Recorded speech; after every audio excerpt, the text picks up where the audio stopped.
Друзья, всем огромнейший привет! Сегодня у нас корм для кроликов, а точнее, чем кормить наших питомцев. Кролиководы делятся на две категории. Одни за гранулированный комбикорм, а другие за натуральные продукты. Я поддерживаю и одних, и других, но говорить, что один корм лучше другого, я не буду. Самый лучший корм — это тот корм, который устраивает вас. Меня мой корм устраивает во всем, как в привесах кроликов, по цене и по качеству. Если вы хотите поделиться своим опытом, знаниями в содержании, в кормлении кроликов, напишите мне в комментариях, и мы обязательно к вам приедем. И вы нам все расскажете. Возможно, именно ваше содержание и кормление будет кому-то полезно. И даже я, возможно, для себя сделаю какие-нибудь выводы. Помимо основного корма, есть еще дополнительный корм для кроликов. Так называемые вкусняшки или витамины для кроликов. Натуральные витамины, которые растут у нас в огороде. Пойдемте, я вам покажу, что у нас растет в огороде и чем мы кормим своих питомцев. Вот, друзья, вот это основной источник наших витамин для кроликов. Вот эти 7 грядок — это морковь. Они очень любят морковь. Вот эта ботва, мы ее даем практически все лето. Можно давать неограниченное количество, никакого вздутия и ничего кроликам не будет. Но давать сильно много тоже не стоит, потому что за раз они все не съедят. Часть они съедят, остальную часть они затопчут, нагадят, а потом, возможно, они опять ее поедят. Это, соответственно, кокцидиоз и другие заболевания. Зимой мы даем им саму морковь. Мы ее собираем, складываем в подвал и потом по чуть-чуть зимой ее даем. Также мы даем своим питомцам кукурузу. Садим мы ее для себя, сами едим, ну и наши питомцы тоже ее едят. Можно ее давать в неограниченном количестве, кролики ее очень любят. Почти всю кукурузу я уже ободрал кроликам, осталось здесь совсем чуть-чуть. Надо будет еще дорвать, отдать кроликам, ну и выкапывать ее. Многие из начинающих кролиководов часто путают кроликов и свиней и часто задают вопрос, а можно ли их кормить ботвой от картошки. Ну, ребята, ну сами посудите, кролики же не свиньи. Вот это наше поле картошки, заросло оно уже овсом, это от перегноя, который у нас от кроликов. Мы также этот овес срываем, и все лето он растет, и все лето мы даем кроликов. Также они его очень любят. Что касается картошки, картошку мы даем, но не ботву, мы варим картошки сами и даем также по чуть-чуть. От картошки кролики очень быстро набирают вес. Не сырую картошку, а вареную. Хотя можно давать и сырую картошку, но в сырой картошке содержится очень много крахмала, что не есть хорошо. Особенно кормящим самкам забиваются соски. Также многие кролиководы, особенно начинающие, как я уже сказал, не зная какой-то травы, начинают экспериментировать над кроликами, давать им неизвестно что, и потом случаются различные казусы. Кролика вздуло, кролик умер, поэтому, ребята, если вы что-то не знаете, лучше не давайте. Лучше давайте то, что вы действительно знаете, что не навредит вашему кролику. Также не рекомендуется давать ботву от свеклы. Да, ее можно давать, но в ограниченных количествах, потому что она слабит. Поэтому мы не даем. Мы, во-первых, ее не садим, ну а во-вторых, не даем.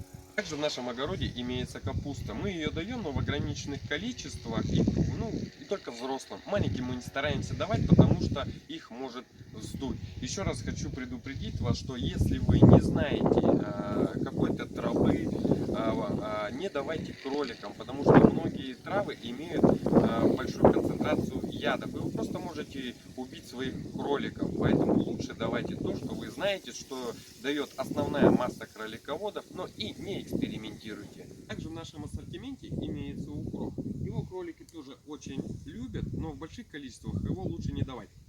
Мы его сами едим, и также едят наши кролики. Особенно он полезен для кормящих самок. Но почему его нельзя много давать? Потому что в нем очень много эфирных масел. Ну, тоже, что не есть хорошо для кроликов. Лучше сами будем есть. Многие кролиководы используют листья георгин для того, чтобы кормить своих питомцев. Бархатцы используют, еще какие-то другие цветы, но мы этим не пользуемся. Во-первых, потому что мы обрабатываем эти цветы от различных заболеваний, насекомых и так далее. И потом эти листья давать кроликам тоже не есть хорошо. У кроликов достаточно другой пищи с огорода, которую мы можем им предложить. Ну, а данные цветы нам для души. А теперь давайте пройдемте, я вам расскажу об основном корме, который я использую для своих кроликов. Ну вот, друзья, сейчас я вам и покажу, чем я кормлю своих питомцев. Это комбикорм марки Algrain. Это ни в коем случае не реклама, просто он себя зарекомендовал в нашем хозяйстве наилучшим образом, поэтому мы его используем очень давно, можно сказать, с начала с нашей кролиководческой деятельности. Вот, я беру Algrain комбикорм. У вас это может быть другой комбикорм, потому что многие смотрят наши видео из других городов, даже стран, поэтому у каждого региона свой комбикорм. У нас это Algrain. Я беру его, смешиваю его с плющенным ячменем. Почему я использую плющенный ячмень, а не простой ячмень? Потому что у меня корм, он идет один для всех. Начиная с того момента, как малыши начинают вылазить из гнезда и пробовать корм, да, они у меня его и едят. У меня нет, например, что маленькие едят один корм, взрослые другой корм, кормящие самки там третий. У меня все едят один корм. Плющенный ячмень, чем хорош для маленьких крольчат, то что он лучше усваивается, чем цельный ячмень. Поэтому я покупаю его. В нем много белка, в принципе, и при росте кроликов это все заметно. Я мешаю один к одному. Один, например, ковшик комбикорма, один ковшик плющенного ячменя. Все это я перемешиваю. Но это не все. Также я добавляю немножко овса, натуральные продукты, и также немножко такой вот зерносмеси, в которой также имеется плющенный ячмень, имеется плющенная кукуруза и плющенный горох. Добавляю я этой зерносмеси немного, потому что много гороха тоже нельзя, чтобы не вздуло кроликов. И все это я перемешиваю. И получается вот такая вот комбинированная зерносмесь комбикорма с натуральными продуктами. Очень питательная смесь получается. Кролики растут очень хорошо. Прям на глазах заметно, как они набирают вес.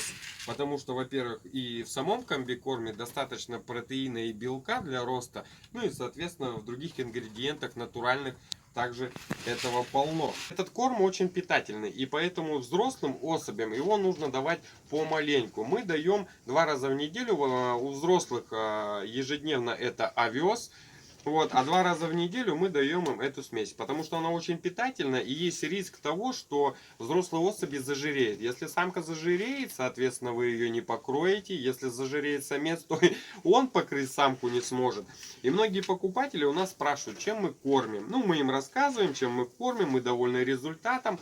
Вот, и также в дорожку вместе с кроликом мы даем им немного нашего корма, для того, чтобы, когда они будут переходить на свой корм, если они кормят другим кормом, чтобы не было резких перепадов, чтобы у кролика не было стресса, что он перешел с нового корма резко. А так постепенно они будут добавлять свой корм к нашему, и кролик практически ничего и не почувствует разницу в кормов. И постепенно перейдет уже на тот корм, который вы считаете для себя лучшим. Будет это комбикорм или это будет натуральные продукты, решать вам. Ну вот теперь, друзья, вы и знаете, каким кормом кормим мы, каким дополнительным кормом из огорода можно кормить своих питомцев. Если вы хотите поделиться своим опытом в кормлении и содержании, пишите в комментариях, приглашайте нас в гости, и мы обязательно к вам приедем. Все будет круто. Пока-пока.